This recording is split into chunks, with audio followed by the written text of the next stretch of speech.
Vi prego, vi imploro, con umiltà e con fiducia, permettete a Cristo di parlare all'uomo.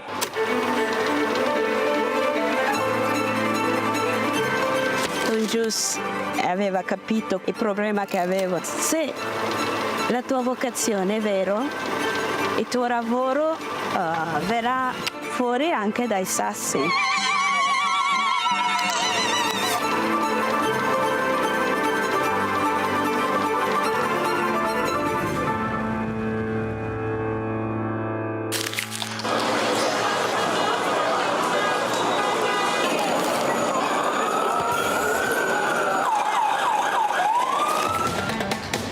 Comunicare la fede agli altri, ma veramente insieme a loro riscoprire che cos'è la fede, che cos'è la fede per me.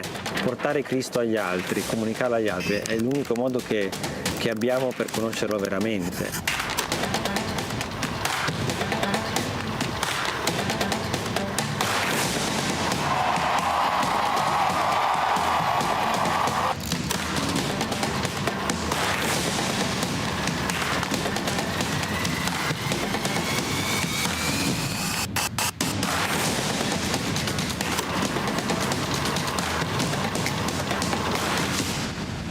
L'iter communionis aiuta a comunicare all'esterno la ricchezza di vita, di giudizi, di tentativi, di opere che nascono dalle persone e dalle comunità.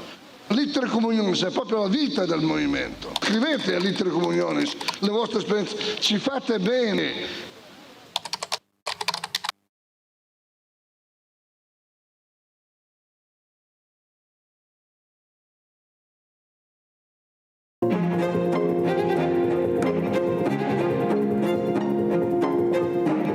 Si è voltato improvvisamente alla gente che era lì e ha detto: la gente che cosa dice che io sia? Chi dice che io sia? E voi chi dite che io sia?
prego, vi imploro, con umiltà e con fiducia, permettete a Cristo di parlare all'uomo.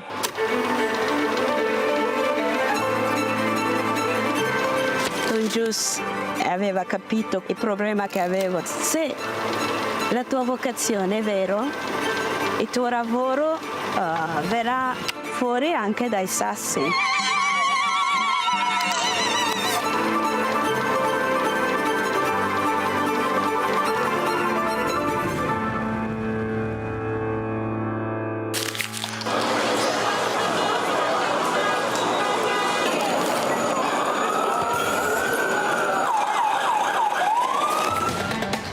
Di comunicare la fede agli altri, ma veramente insieme a loro riscoprire che cos'è la fede, che cos'è la fede per me. Portare Cristo agli altri, comunicarlo agli altri è l'unico modo che abbiamo per conoscerlo veramente.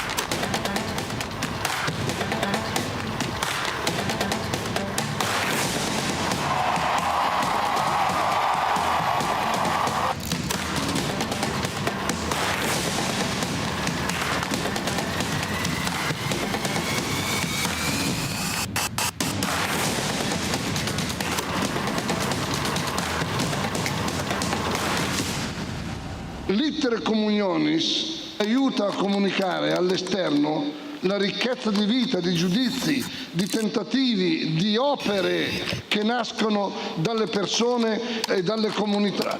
L'iter communionis è proprio la vita del movimento. Scrivete all'iter communionis le vostre esperienze, ci fate bene.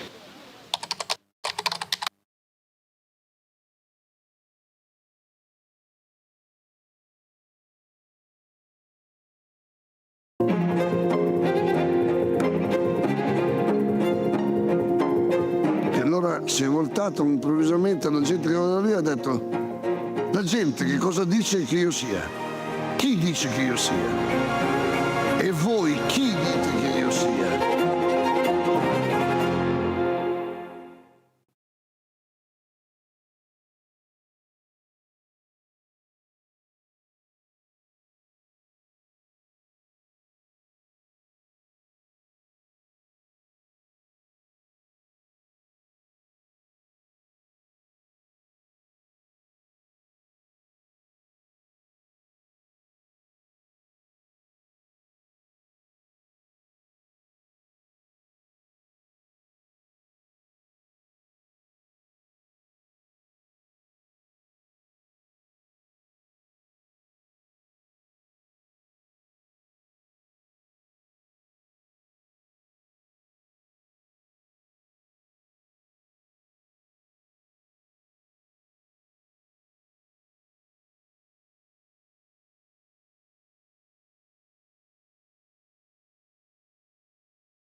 civiltà dell'amore. Fratelli e sorelle, costruite senza stancarvi mai questa civiltà. Lavorate per questo, pregate per questo, soffrite per questo.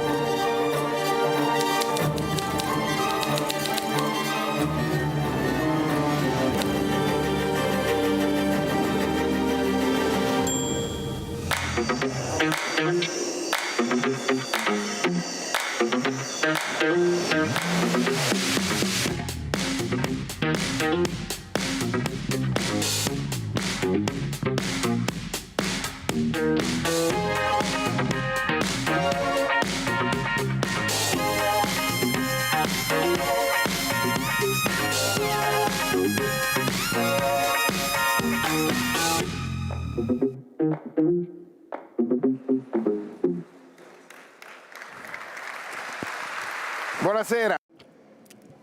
Good afternoon.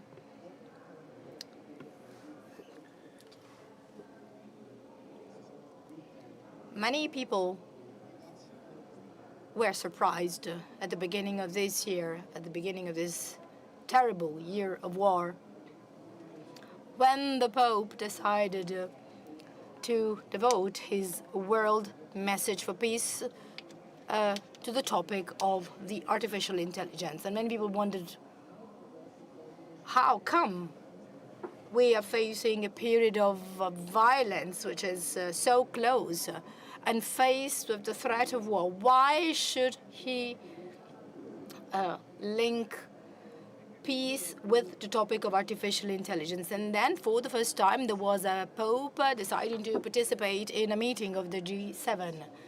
So in the summit of the 7 world leaders. And the Pope decided to attend that meeting, and he once again focused on the issue of artificial intelligence. Apparently there's something that is taking place, something that we're part of, something we're deeply immersed in, something which, however, we have not fully grasped how important it is. This digital transformation is apparently something more than what it is bringing about, and it's something more than its repercussions. To use the words of the Pope at the G7, it's not only the intelligence but the very heart of man that runs the risk of becoming increasingly artificial. And this is very much related with the title of the meeting this year, which might appear distant, which might be connected to other concepts, and yet faced with a world where an increasingly larger number of devices and machines are designed to replace human activities, the question that strongly forces itself, and the question is basically concerns the essential. So what is it that cannot be replaced by a device, by a machine? What is it that in a world that increasingly delegates its tasks to technical devices, what is it that cannot be delegated? In the title of the meeting, there is even an implicit methodological suggestion, which is equally important. Precisely because of this strong and powerful strength of technology, lots of sessions have been devoted to the topic of artificial intelligence in this meeting. The issue of risks for young people, or sleep deprivation, or addiction. In other words, AI has a strong impact on all of us, and this has brought about some kind of a defensive stance. Many people have a collective fear. Many people think that we should maybe stop progress, and yet the title of the meeting suggests that there's another way we should go. Probably this way is longer, but it's definitely more human. It's more in line with human nature, which is basically the following. So faced with this technology, what is it there that is truly human, that is capable of resisting this transformation? So the underlying idea is that if questions of the kind are open, then the use of these tools by people who keep on questioning, on asking themselves these questions, is indeed possible in a responsible way. In other words, these tools can be used and they can help people using them not to be used. That's the challenge we would like to address. And to discuss the topic, this topic on artificial intelligence, we have a panel of speakers, which is really a starry one. I'd like to introduce to you, he's a speaker who's a very dear friend of the Rimini meeting. That's Father Paolo Benanti.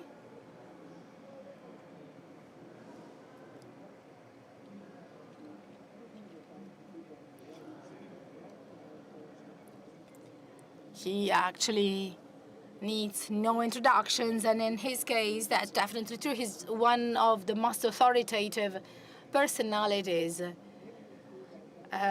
in this field. He's one of the most active ones in assessing and evaluating issues related to artificial intelligence. Actually, he's a professor at the Pontifical Gregorian University of Rome. He's expert in bioethics, technology ethics. He's visiting distinguished professor at the University of Seattle. This is something that I learned today. He's also a member of the advisory board of the UN, and he's a very dear friend of the Rimini meeting. This is a very complicated moment, and in spite of the fact that this is a complicated moment, he still accepts our invitation. So thanks a lot, Paolo, for this. The other distinguished speaker we have is a new boy at the Rimini meeting. That's engineer Luca Tagliaretti. At the moment, he is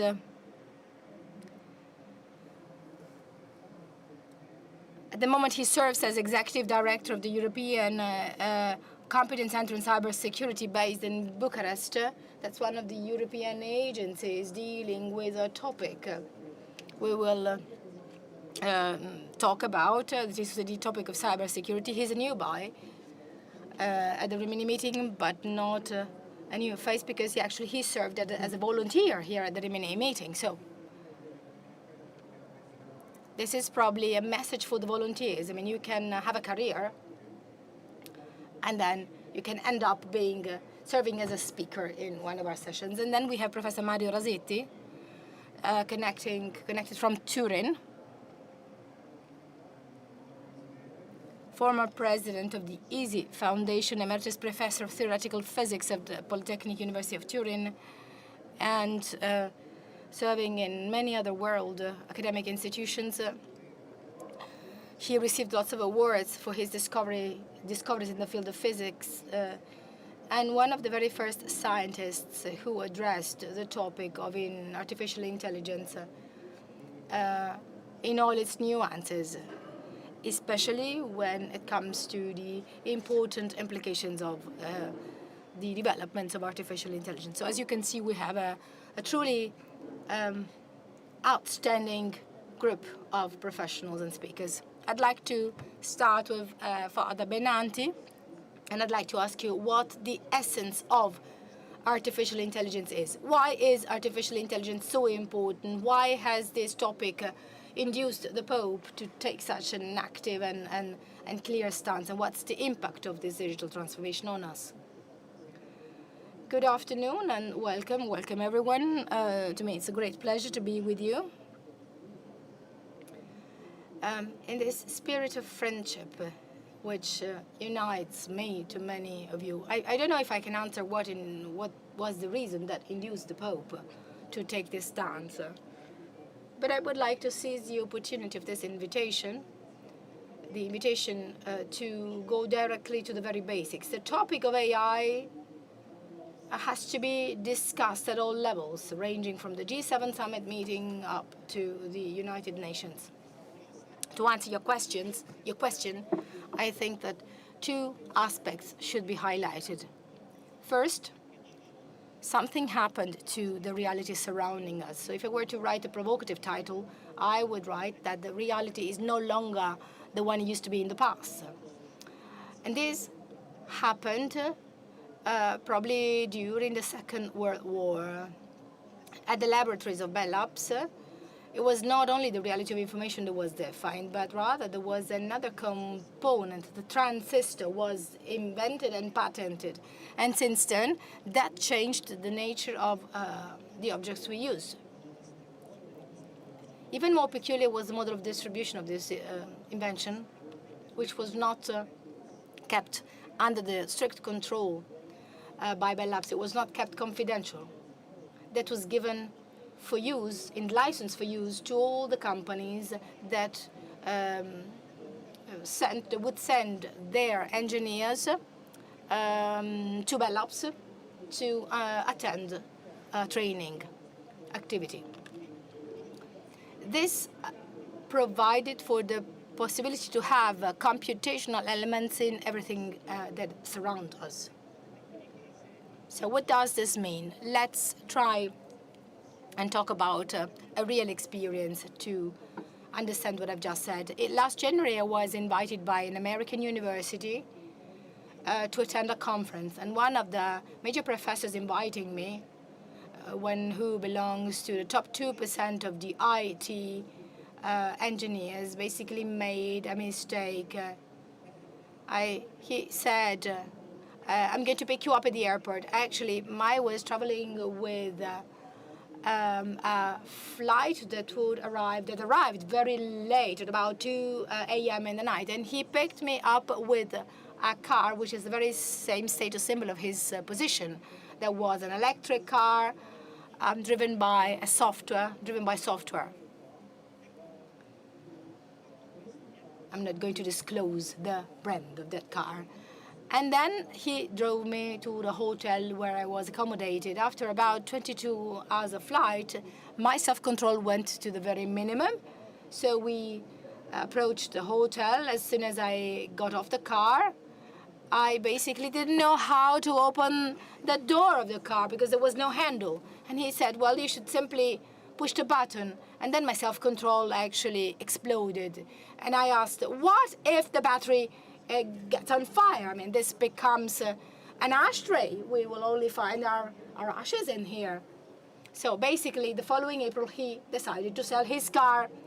And this is something that tells you a lot about what happened. That car was an object that used to be, in a way, characterized by its pieces, the engine, the hardware, the body, and soon after it became something characterized by its software, thanks to the transistor. Today, I'm buying a car containing the hardware is needed, but only if I pay software and I pay a monthly subscription. Only if I pay this subscription can I access certain functions. There are lots of European producers who have, for example, the heating of the seats, but only if you pay the subscription they get heated. Or there are, for example, lights, but you can, for example, have the subscription for the winter and not in the summer. Or you can have an electric battery that can support the engine to have more performance, to have a more performing engine.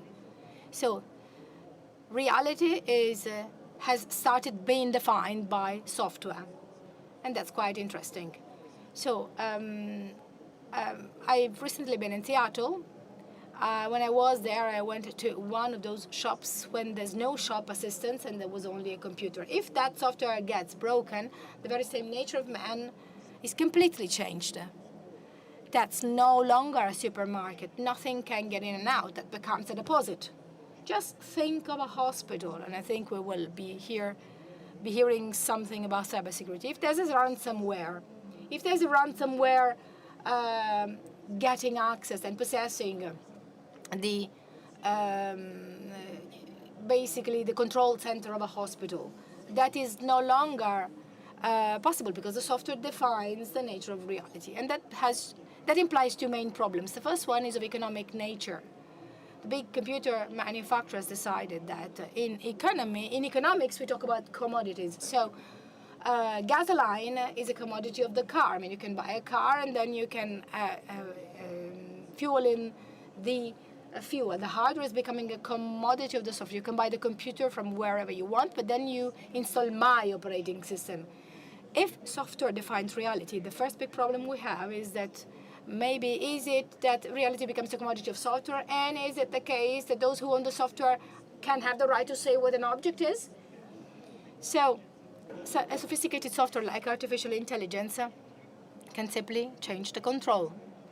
If you are an expert in law, you might know that the Roman law associated three qualities to the possession of an object: usus, abusus, and a third quality.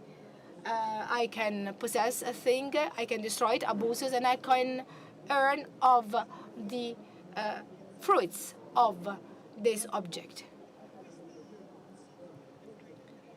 This is a software refined reality which may leave in our hands the usus. Certainly it leaves in our hands the abusus, but actually it deprives us from the fructus, from the fruits. The fruits are no longer our own because we own the hardware, but the software is only given to us in license use. So we're changing the chains of power inside the world. So talking about artificial intelligence does no longer mean that we're talking about economics, but that we're talking about power, and that has to deal with our cohabitation and with our democracy. So all of a sudden, artificial intelligence has become the topic of discussion of other tables, not only of the tables of engineers, but also for example, institutions. And the hot issue is how we can use this technology and use it in an artificial system that very much and very strongly believes in democratic powers. This is only half of the answer. Then, artificial intelligence is essential because of another reason.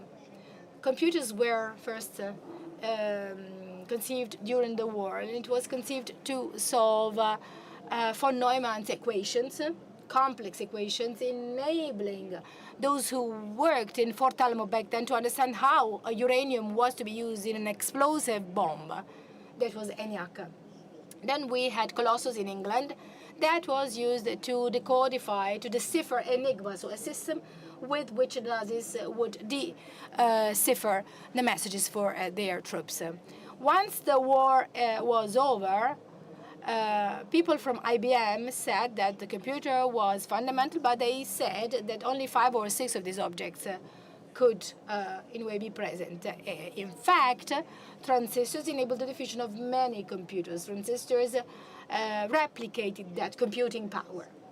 In the 1950s and 60s, we witnessed the distribution, the diffusion of computers in big companies, and this changed their organizational nature. In other words, they got organized to have computers work. In 1980, there were 2 major computers. The biggest one was at the Pentagon, and its task was to organize the work of American troops. The second one was in Walmart's central head office to organize large distribution of Walmart.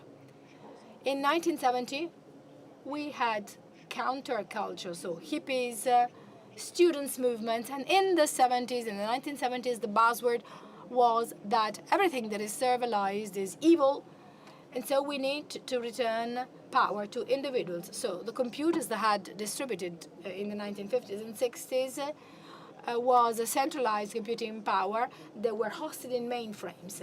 So the representatives of the counterculture, the hippies of the Silicon Valley, had the same idea. They attacked this centralized computational power. They wanted to disgregate it, and they wanted to give it to every one of us. This is how the personal computer was created. Hewlett-Packard designed in a garage, Microsoft or Steve Jobs and his inventions. They attacked this centralized computing power and gave us a personal computer. The cultural impact of personal computer was so strong was that in 1973, the Time magazine decided that the man of the year of 1982 was a machine. And the title of Time was Computers Move In. There was basically a cover with a PC and a gray man, so as to show that the machine basically got over individuals. In the 1990s, once again, history knocked at the doors of computers. They had gradually become laptops. In those years, the Berlin Wall fell, and then there was a U.S. political expert, Fukuyama, who said that the U.S. Politics was the only model existing. Margaret Albright convinced Clinton that If one opens up to the free market, then there would be lots of advantages. So China joined the WTO, and then later on, Margaret Albright admitted her mistake. China accessed the WTO, but it didn't become more democratic. It rather became richer.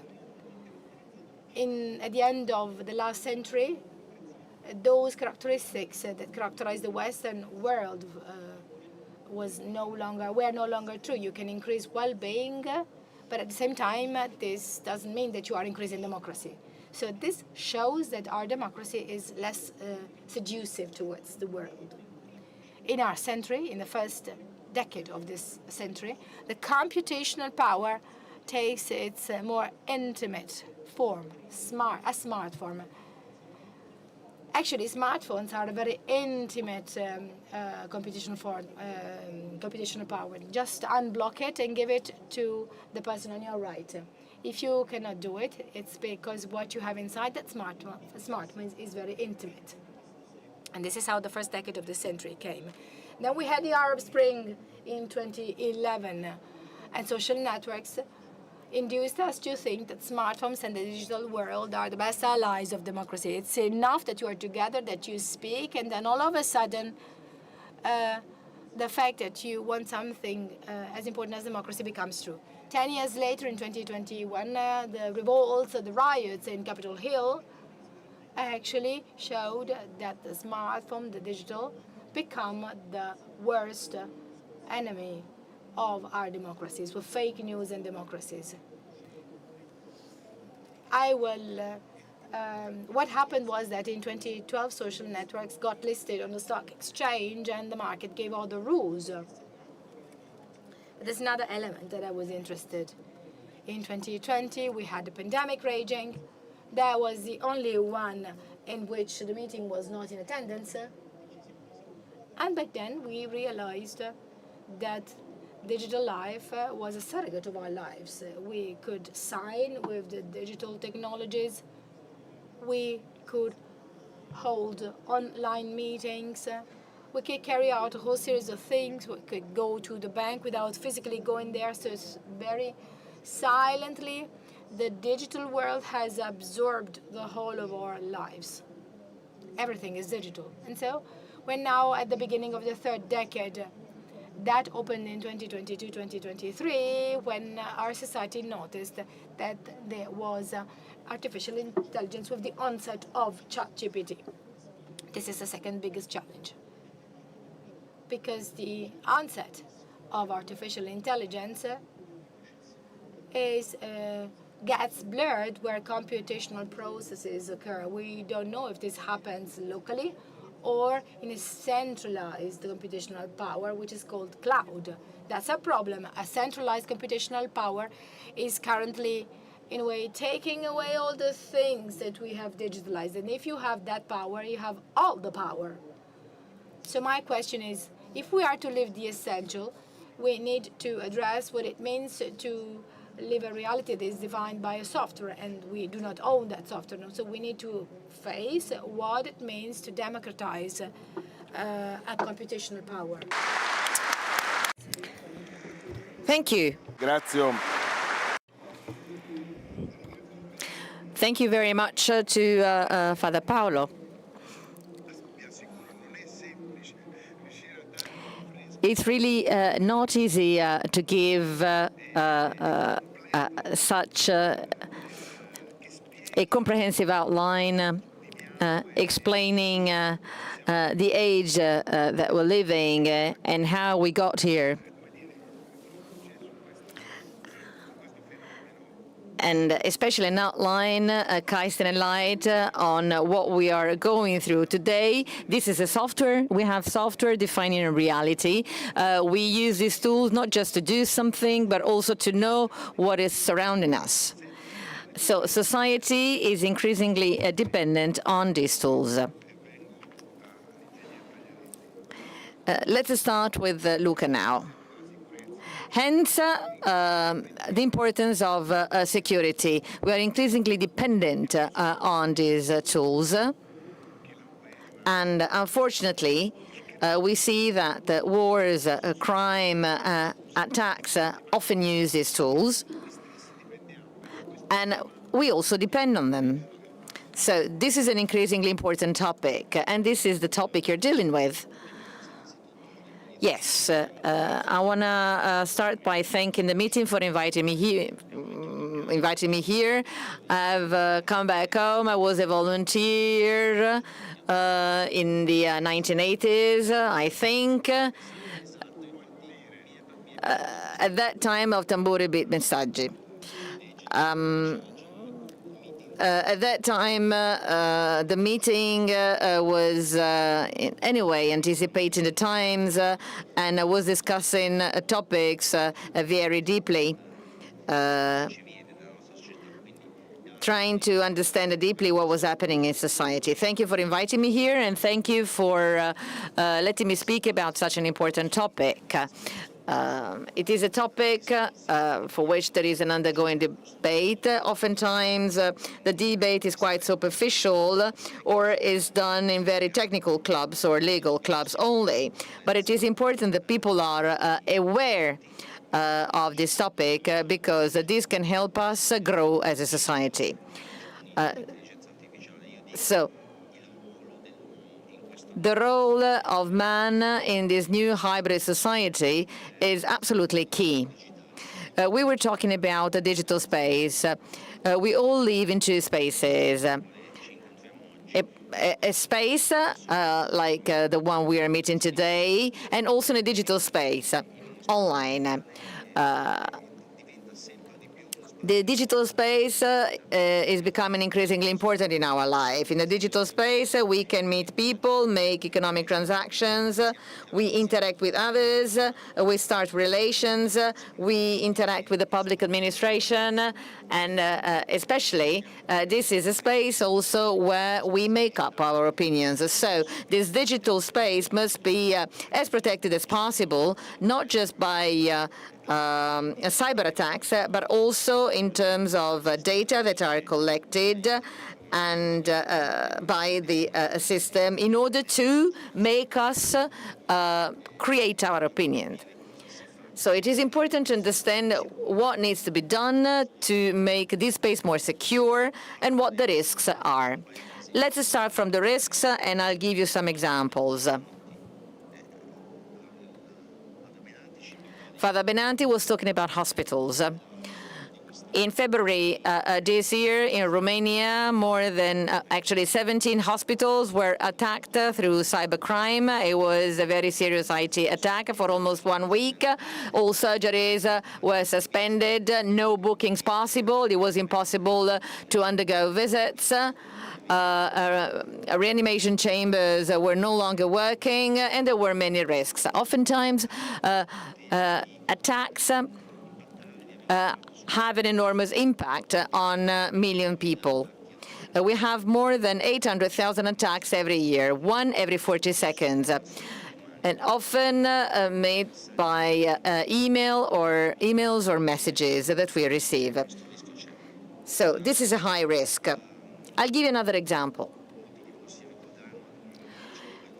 On the 19th of July, there was this significant IT accident with a CrowdStrike. This is a software of a U.S. company used in many airports and airline companies and by financial institutes. That was not an attack, but it was a problem of the software creating problems worldwide.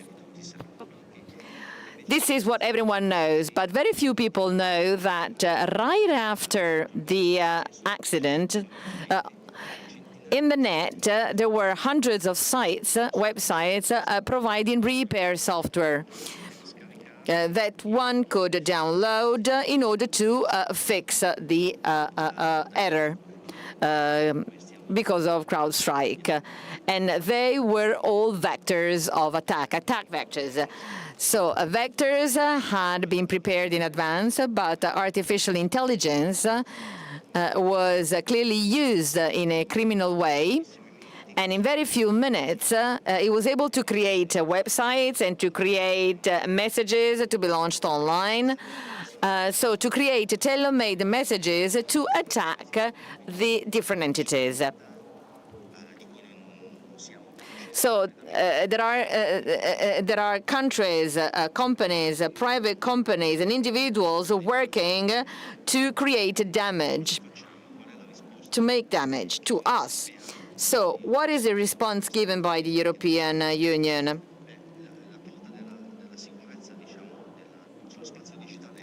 The digital space is a sort of pie where we have marketing activities, transaction activities, communication activities, a whole set of activities.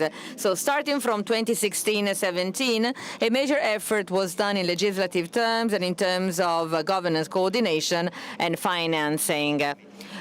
Starting from some major regulations that maybe we cannot understand, but have a major impact on worldwide companies. For example, the regulation on digital services, limiting the dissemination of fake news and fake information.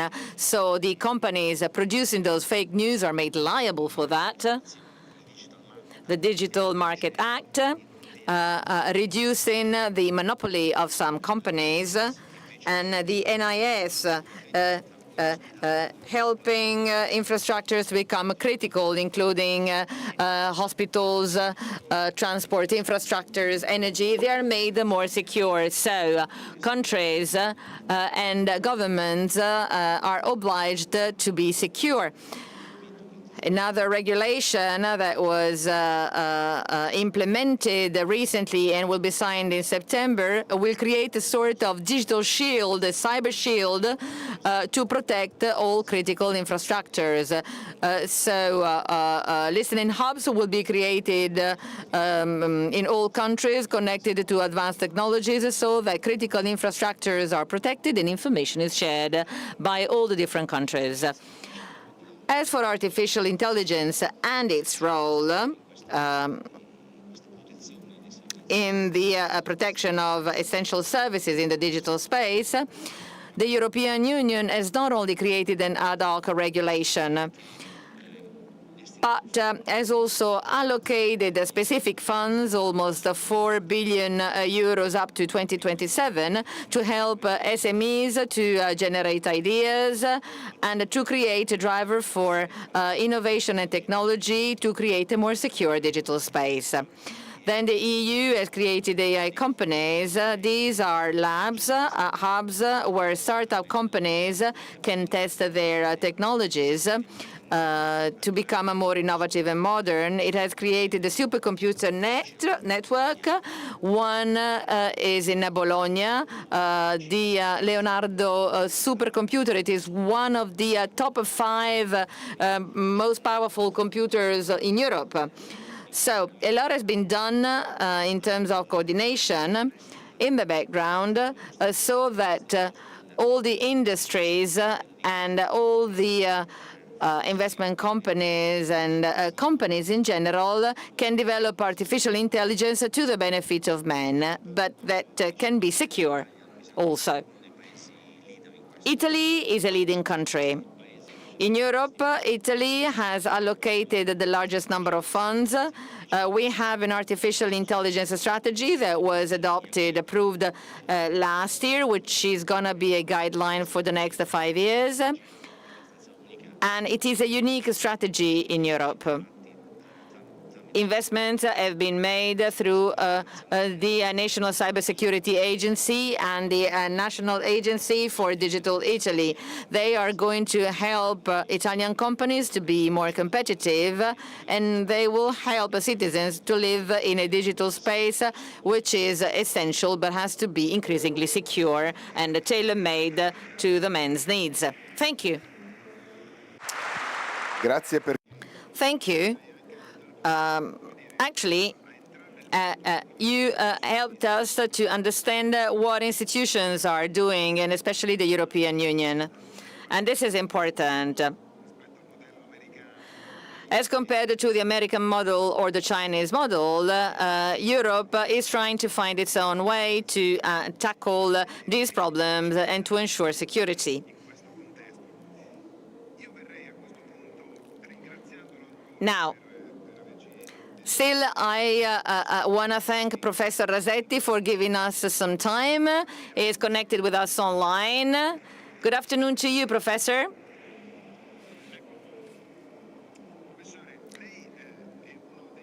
So you are one of the scientists that focused on artificial intelligence since the beginning. Why is AI so successful? What is the strong point and what is the weak point of AI, which is changing the lives of us all?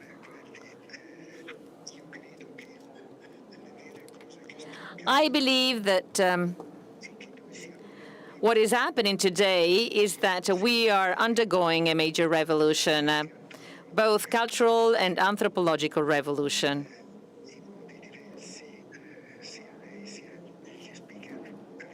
You and the different speakers have talked about the fact that today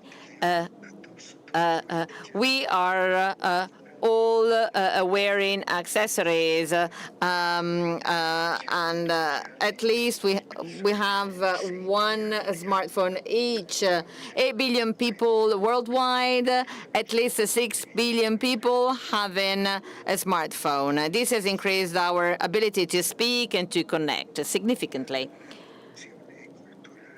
But this is also a cultural revolution because this is changing our behaviors significantly, and probably it's going to be an anthropological revolution too, because the environment always has an impact on evolutionary processes, and smartphones will change our lifestyles, are changing our lifestyles. There are different reasons for that. Some of them are connected to some mistakes that we made in giving names to things. For example, I believe that artificial intelligence is wrong as a name, because here we're not talking about intelligence, we're talking about machines. And in a very strange way, because it's not machines with screws and bolts, but we are talking about machines which are actually processes, procedures, calculation rules. So we should talk about intelligent machines and not about artificial intelligence.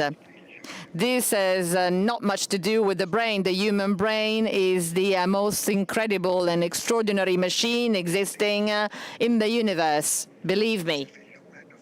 The human brain can do things which, if they needed to be quantified and explained, cannot even be imagined and described. So man can do something which in scientific jargon are uncomputable, as in the data and computers that we have today, which are machines based on computational rules that Turin gave us a while ago, and a few things cannot do many things that the human brain can do, including something fundamental, as in self-consciousness. Self-consciousness is a characteristic that we humans have, whereby we know that we exist. And everything we do it knowing that we are about to do it and that we are the ones that will do it. Now, there are wonderful conceptual models of self-consciousness. The most beautiful one is been designed by Giulio Tononi, an Italian neuroscientist, who invented this theoretical model, and he defined a function which he called phi, and his book is entitled Phi, which is the Greek letter.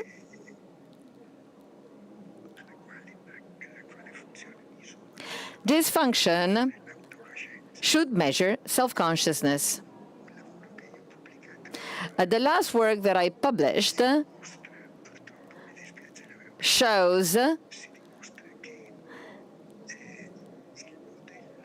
that the model of Tonone's brain is not uncomputable Turing.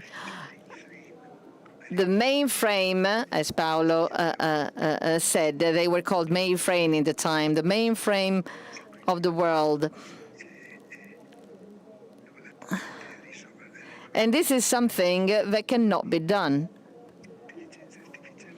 by computers. So artificial intelligence is charming because it impacts on us all, and it is our quest, it is used in our quest for real, and this is already said by the previous speaker.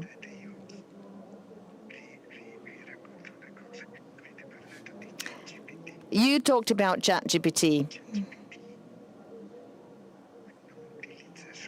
ChatGPT is not just using machine learning, which is the main technique of artificial intelligence, which sounds very mysterious, but actually it's quite trivial, banal. You have like a set of data, a very large number of data from which you have to pull out information and knowledge. And you realize that it is impossible to go through all data, through all the set of data. So you take a subgroup of data, you work on that by hand, you spend time on that in order to understand whether there are some trends and patterns.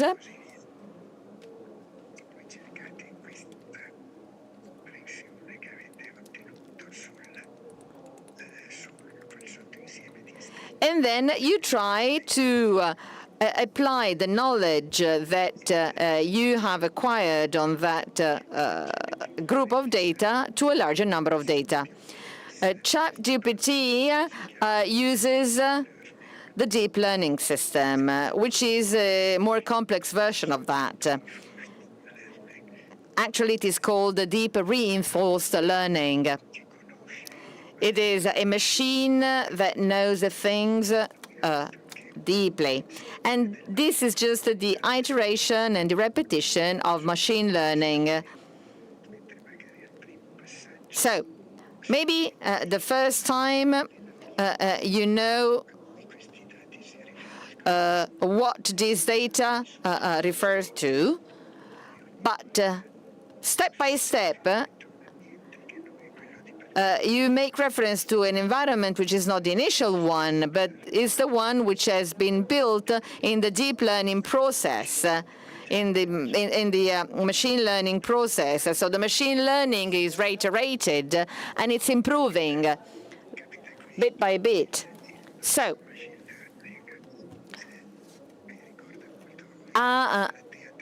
I've seen many youth in the audience, and I'm very happy with that. And I think maybe some of them are studying philosophy. You remember the myth of Plato's cave. Plato said, we don't know reality. Actually, we know something that is similar to the shadows projected on the walls of a cave. We have become very capable to study the shadows in that cave, but we are far from reality in that case. We are actually giving a representation of a representation. Now, in the deep learning reiterates this process many, many times. So if you get far away from reality, the reality does no longer exist. There is a sort of black hole, and it is impossible to come out of the black hole. If someone has programmed a piece of deep learning and you're asking, what is the machine doing right now? What are the computational processes made by the machine? That person cannot doesn't know that, cannot tell you. And if something goes wrong, man cannot do anything because the process has become like a black box.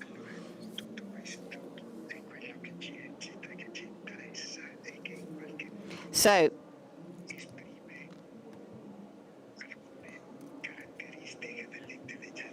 that defines some characteristics of artificial intelligence. Sorry, I was a bit late in answering your question.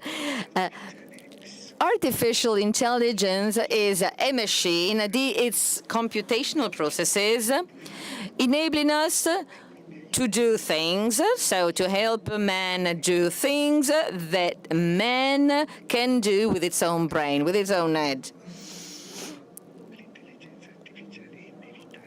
Artificial intelligence is inevitable because every day in our day-to-day life we have to do with an extraordinarily large number of data.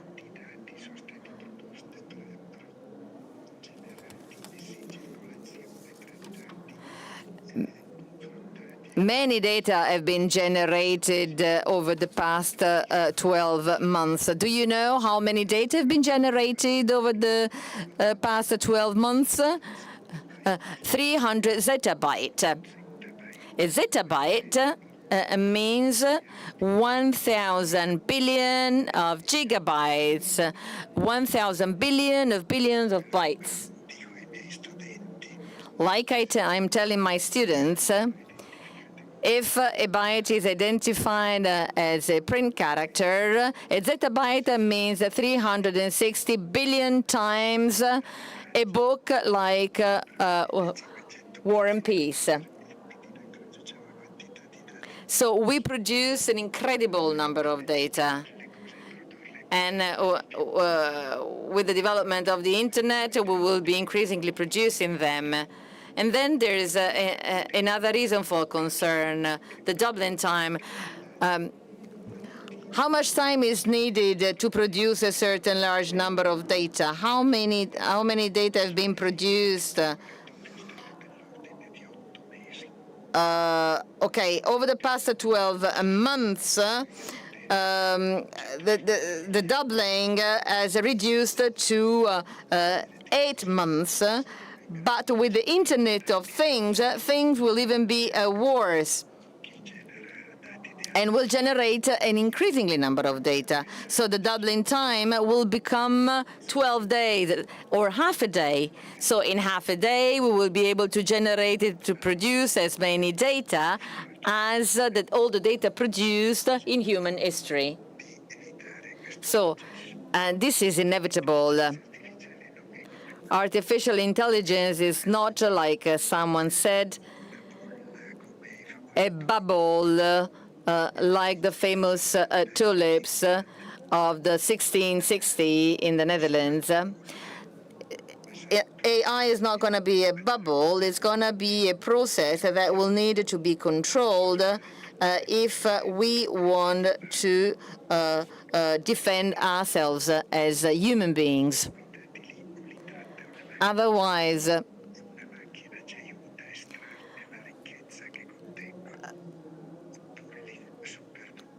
a machine will need to help us to extract the data, or else we will be lost. The difference with the tulips is that these things are evolving with unprecedented speed. If you look at the curve showing the development index of mankind over the time, starting from 8,000 BC, over 10,000 years, you can see that the curve doesn't move up to the 18th century. There are some small oscillations during the Middle Ages and the Renaissance.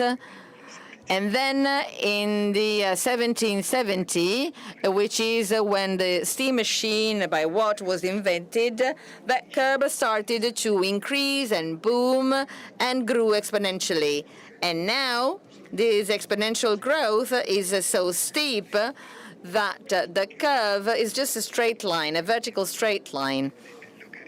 So then you can take the logarithm and to understand how the curve has gone over the past years, you can look at the logarithm and you can understand that it's happening what happened before. We're just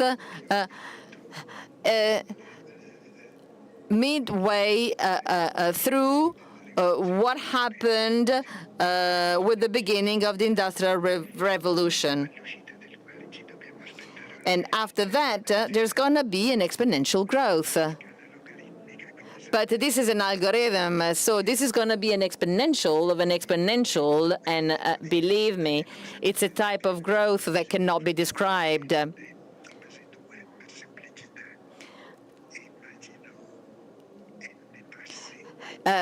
I can imagine a certain number of times 2 by 6 makes 64, which is a dramatic growth, because with 6 steps you get to 64, but if the growth was double exponential, 2 by 2 with n, and n is a 6,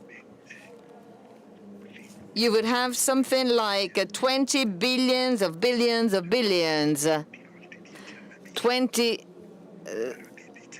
times what we had. Okay, thank you. Thank you. I think that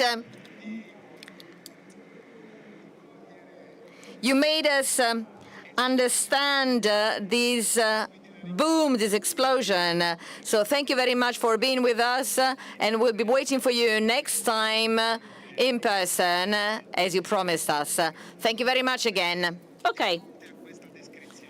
So we've heard this description. So with this number and data, we cannot think about taking a step back. So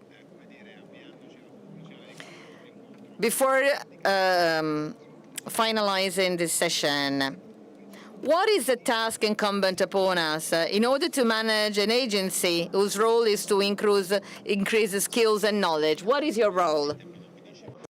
Thank you very much. I'd like to connect to what Professor Rasetti said. And I'm going to connect to the governance of this technology, including aspects related to skills.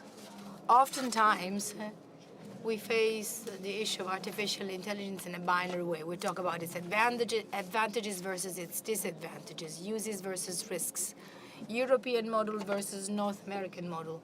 As Professor Rasetti said, I think the question should be posed differently. We need to start from a fact, which is the fact that the age of artificial intelligence started 15 years ago. It's visible now because thanks to ChatGPT, it's available to nearly everybody. But this process started quite a few years ago. It's now booming, and we have to come to terms with that. So, starting from the fact that this is an inevitable reality, how can we as society, as individuals, how can we make sure that the benefits of this technology are very high, are the maximum, and that their risks are at a minimum? What is our role? What are our tasks as institutions in this respect? One step has already been made. The professor often talks about algorithmics. So he talks about designing a new way of interacting with machines, with artificial intelligence. This is an approach, there is an approach that was recently adopted and that is contained in the regulation on artificial intelligence. That's unique in the world. First, because that's the only one existing. There have been attempts made by England, by the United States in 2023 that I saw as an attempt to be the first to come out of something. But then at the end of the day, they didn't bring about any results to society. The EU regulation on artificial intelligence, approved by the European Parliament, it took it 4 or 5 years to be adopted. And that regulation is unique because it has a global significance. The regulation is applied to all societies, to all companies and to all producers, irrespective of where they are. But if they sell products and services and technologies based on artificial intelligence, they are subject to the application of the regulation. It's unique also because it's man-centered, so the individual is at the very center of its efforts. The fundamental rights of any individual are at the core of this regulation. So starting from individual rights, an attempt is made to understand what risks are carried by the various systems once they are implemented on individuals. And therefore, uses of artificial intelligence that are not allowed are defined. These include, for example, social scoring. So the scoring of individuals based on IT criteria that are obscure, as happens in Asian countries. Other unauthorized uses, you probably remember the movie Minority Report. Other uses include the use of technologies based on the assumed risk that an individual commits a crime, or systems that allow for the manipulation of emotions. A few weeks ago, the news reported that Amazon last year installed software in cameras in some British railway stations to monitor the reactions and the emotions of passengers faced with ads when looking at an ad. And so the idea was to understand what advertisement was the most successful. Thanks to the approach we put in place of the EU regulation, this will never be possible. And that's already an important limitation. That already means governance of the technology. Of course, it's much more complex than that. There are aspects related to technology, education and training, and regulation. And then there are technologies that are allowed on the market, which, however, have to be controlled and regulated. For example, assisted driving technologies. Professor Benanti talked about the United States. In San Francisco, we have these Waymo taxis. They're completely automated. And here we're talking about technologies allowing machines that have to be tested before. Then there are technologies to assist doctors during surgery. Or, for example, technologies that, in a way, should not be based on discrimination. There are certain uses that are allowed. They have to be registered and tested, and there has to be some kind of a label that they are allowed. I would like to have some kind of a label showing us that there's a thing that has been done with artificial intelligence, because actually we are not aware of the extent to which this technology is pervasive. Oftentimes we only look at the risks, but we're not focused on the benefits. There is a binary position that helps us understand what the extremes are, and it creates counterpositions. And then there's a last series of technologies, a last group of technologies, that is to say the ones that do not require any authorization, but rather a mere communication. So the transparency is the buzzword. If I deal with a chatbot, if I get a mail, let's say from directly, I need to know that I am interacting with a machine and not with a person. Or if I use ChatGPT to do a translation or the revision of a text, I need to know that. Clearly, I need to know that that's a machine, but in some cases it's not like that. So transparency is fundamental. These are the three main categories, and then there's a whole category of uses of AI uses that are allowed, that are not subject to any regulation. For example, the use of anti-spam filters in computers, or in graphics in video games.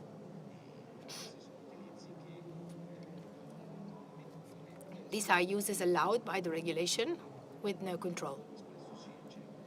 Oftentimes, when we talk about this counterposition between the various systems, so supporting, favoring research, or protecting human rights, well, in fact, the EU regulation allows for any kind of research on any AI technologies, but what it does not enable is basically all users.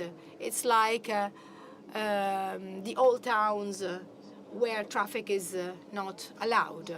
There are certain areas in which only certain cars are allowed, others are completely banned. Another comparison was that of roundabouts, that should be seen as not as a crossing, but rather as the possibility for all technologies to circulate. So that's more or less the approach that we as society have. And as individuals, there are a number of things that we can do. The age of AI is here to stay. And we need to govern it. We need to guide it. We need to be in control and to be at the center of this revolution. So the willingness, the vision is ours. We need to make sure that what technology gives us should be used as best as possible in terms of the uses we need as society. We have an important responsibility also as a country.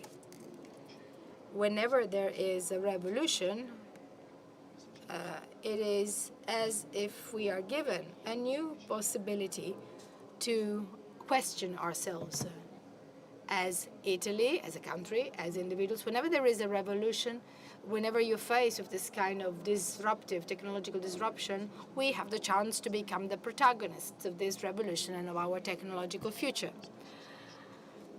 It is often said that safety is teamwork, so security is teamwork, cybersecurity is teamwork, so we are the strongest team. And if we join forces, I am really technologically optimistic, as we're doing today as well. I mean, the event organized today goes in this direction.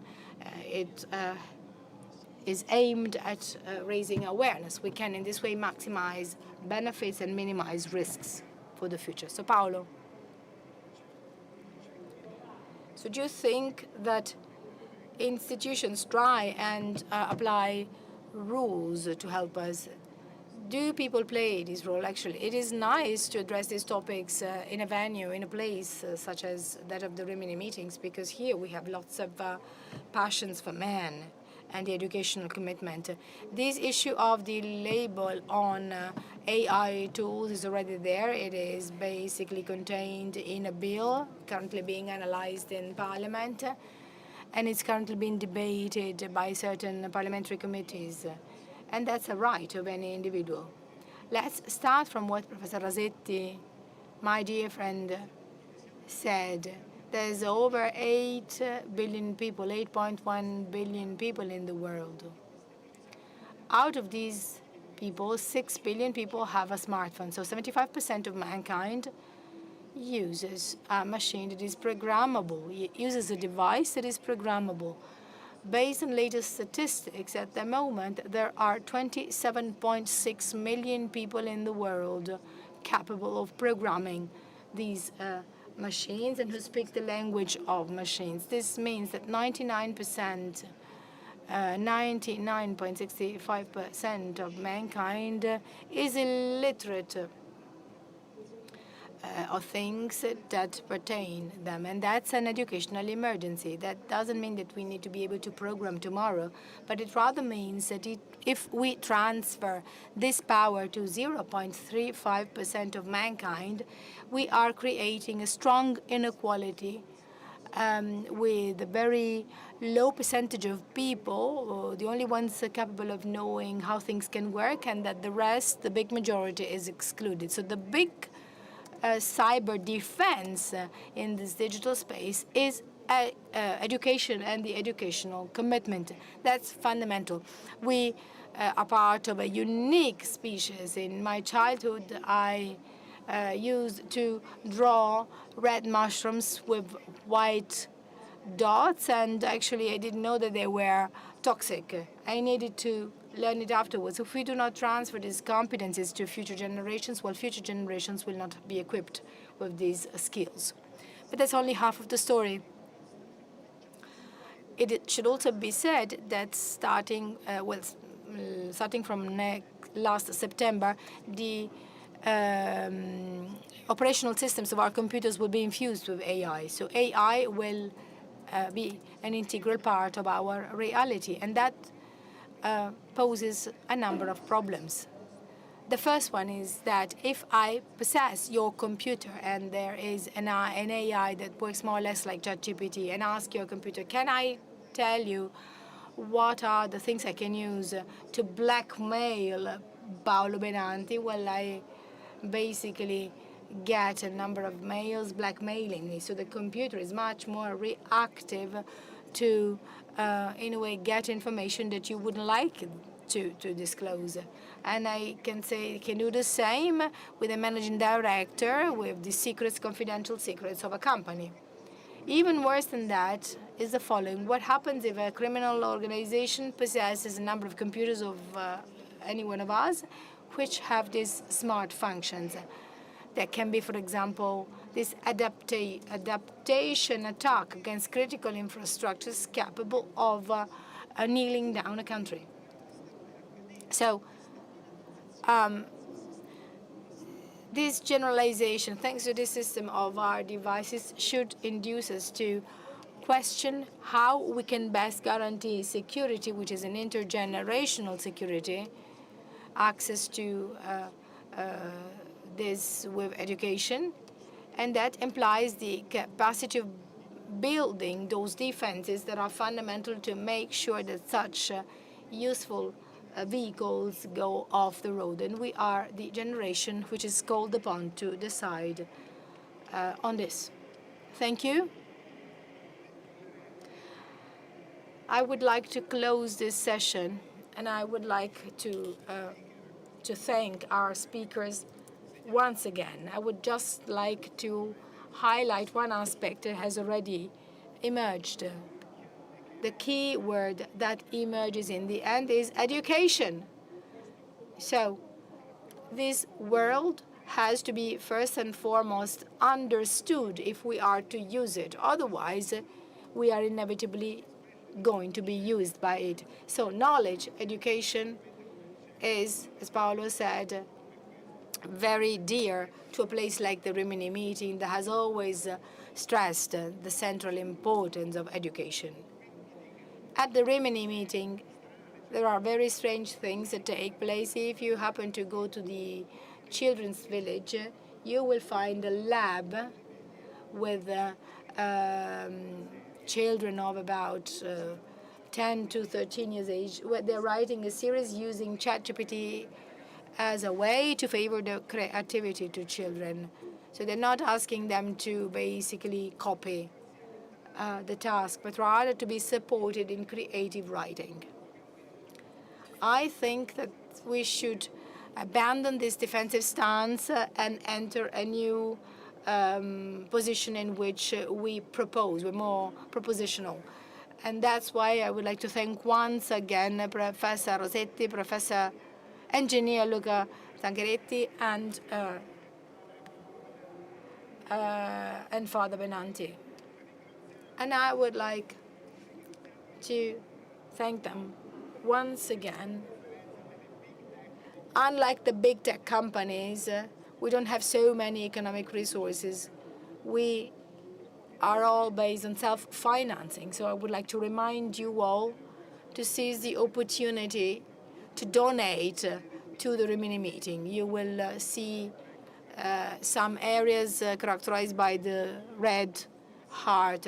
In this peculiar moment where we are filled with unknowns, where we question where, we don't know where, how dialogue and peace can be built. So that's so important. That's what Cardinal Pizzaballa said the first day. So the meeting will devote part of its donations to the emergency in the Holy Land. That's why I'd like to kindly ask you to donate to the mini meeting. Thank you very much and good afternoon.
Civiltà dell'amore.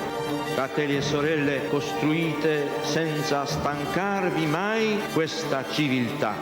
Lavorate per questo, pregate per questo, soffrite per questo.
vi imploro, con umiltà e con fiducia, permettete a Cristo di parlare all'uomo.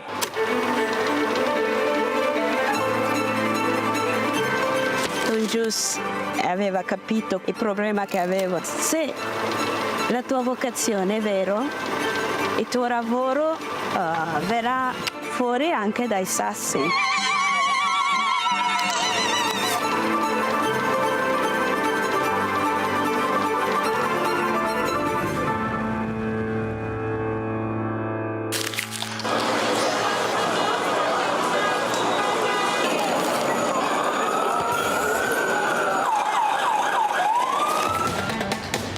Comunicare la fede agli altri, ma veramente insieme a loro riscoprire che cos'è la fede, che cos'è la fede per me. Portare Cristo agli altri, comunicarlo agli altri è l'unico modo che abbiamo per conoscerlo veramente.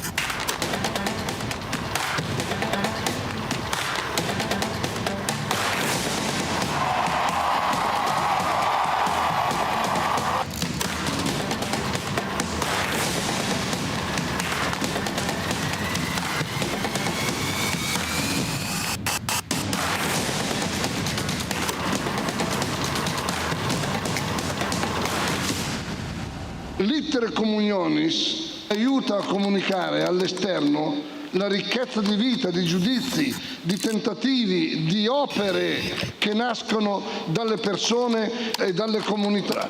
L'iter communionis è proprio la vita del movimento. Scrivete all'iter communionis le vostre esperienze, ci fate bene.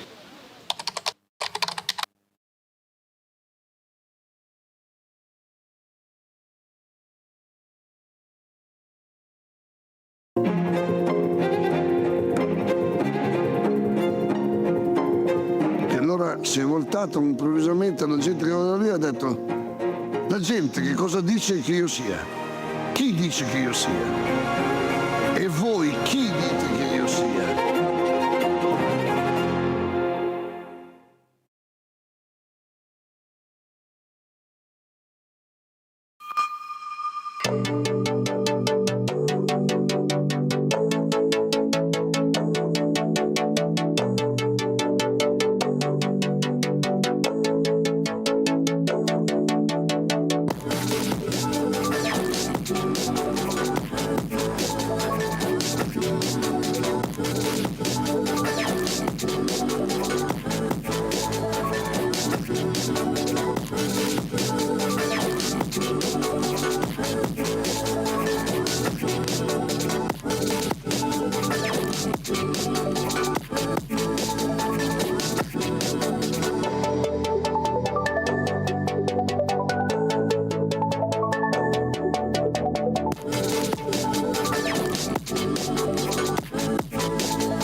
Vi prego, vi imploro, con umiltà e con fiducia, permettete a Cristo di parlare all'uomo.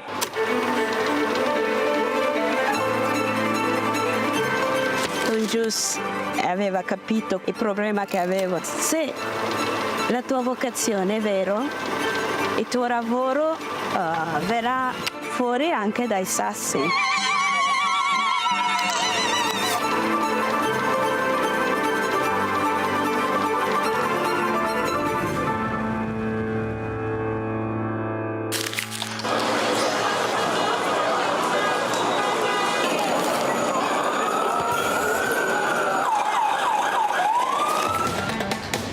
Comunicare la fede agli altri, ma veramente insieme a loro riscoprire che cos'è la fede, che cos'è la fede per me. Portare Cristo agli altri, comunicarlo agli altri è l'unico modo che abbiamo per conoscerlo veramente.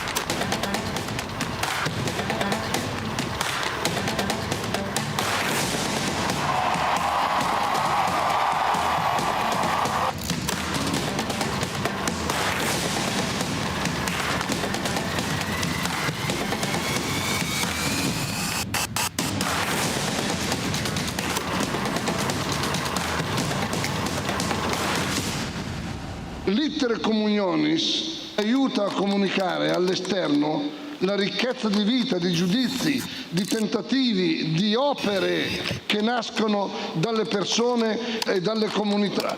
L'iter communionis è proprio la vita del movimento. Scrivete all'iter communionis le vostre esperienze, ci fate bene.